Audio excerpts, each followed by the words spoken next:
Like an information officer navigating the ups and downs of an emergency scene or an agency crisis, the ESPIOC has been on its own roller coaster at times. It was preceded by the CLEPIO, the Colorado Law Enforcement Public Information Officers. But as non-law enforcement people were invited to attend, there was a gradual movement to include all emergency services, and the name was changed to reflect that. Membership was good for a while, and then it really fell off. We knew that we couldn't continue on the way we were, and we had to do something. Luttrell, the late Jim Ulrich, Margie Martinez, Susan Jones-Hard, Brian Terrett, and Juanita Lewis were among the diehards, and they took steps to give the group CPR. We elected Jim Ulrich president, and he said then, we will either bury this organization or we will resurrect it. He was the one who got everyone involved and really turned it around to make the commitment that every other month we will do something with the news media, and we will be responsible for setting that up.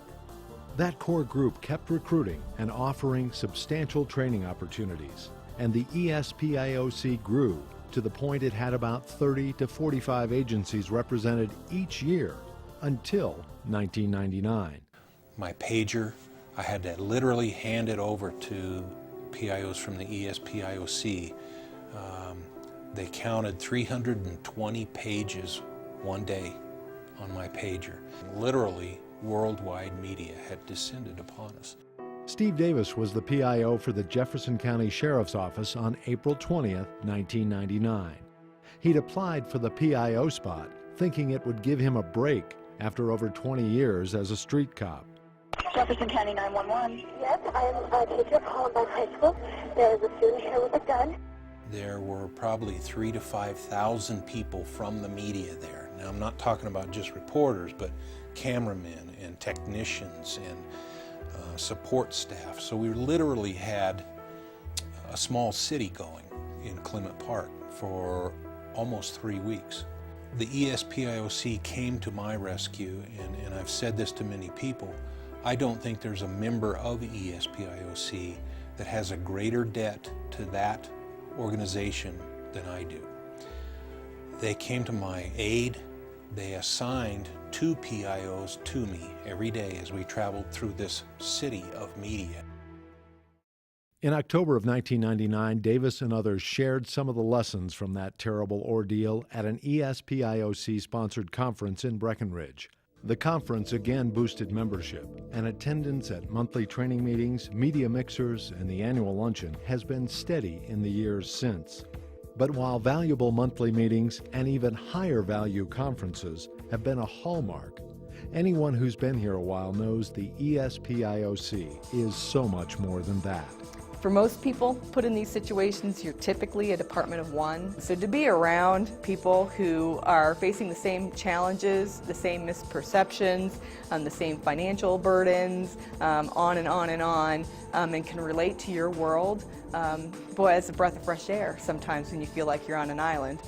I've had the experience to be involved with 3 separate school shootings now. The demand is immediate, it's overwhelming. I was not even in a position to make phone calls for advice, help, before my phone started ringing. I was able to look down at my phone in the middle, on more than one occasion, in the middle of these incidents, and see PIOs calling me. Before I can reach out for help, they're asking where they can go, what they can do, how they can help. And that is, that's like this nice warm blanket around you in the middle of a blizzard. And it's priceless to have that. There was a time when we worked together on the issue of local media broadcasting SWAT operations live, and taking a time out after that happened with a close call, and coming together as a group and saying, hey, you know, can we have an agreement when we have an operation like that? You're not going to broadcast that stuff live, and here's why.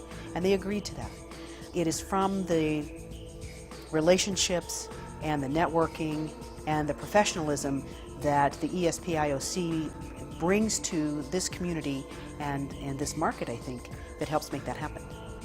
We have an ability like most states don't, in the sense that we can really reach out and in a coordinated effort and communicate to our local broadcasters and local newspapers and talk to them about issues that are important to us, values that are important to us, ethical issues, technology constraints. You know, what are we up against and what are they up against, so we can do a better job in informing the public. And hey, I think that's what we're here to do, right? Inform the public. Informing the public with honesty and integrity, helping each other cooperatively. That is the heart of what it means to be part of the Emergency Services Public Information Officers of Colorado.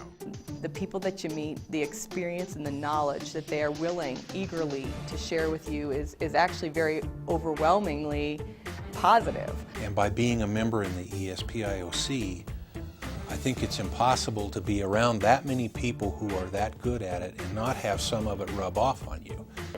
I feel extremely fortunate to be part of the organization. It has done more for me than I really even have words to describe. I mean, this is professional support at its best. I mean, you want to say, I need a lifeline? This is who you'd call. This is the lifeline.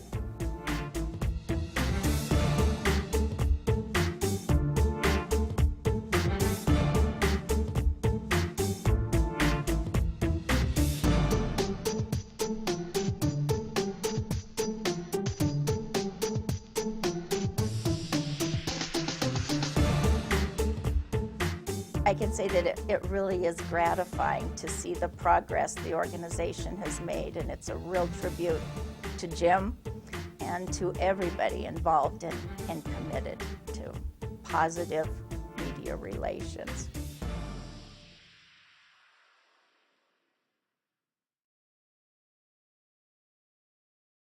We would meet with other fire and police departments and discuss media relations, which mostly consisted of sitting in a smoke-filled room with the good old boys, hearing them talk about how one should handle the media. That was, that the phrase no comment was perfectly acceptable, that you would keep them at a distance in an emergency situation, or threaten to have them arrested, or if everything else failed, you would just spew swear words so they would turn off recording devices. That was early training.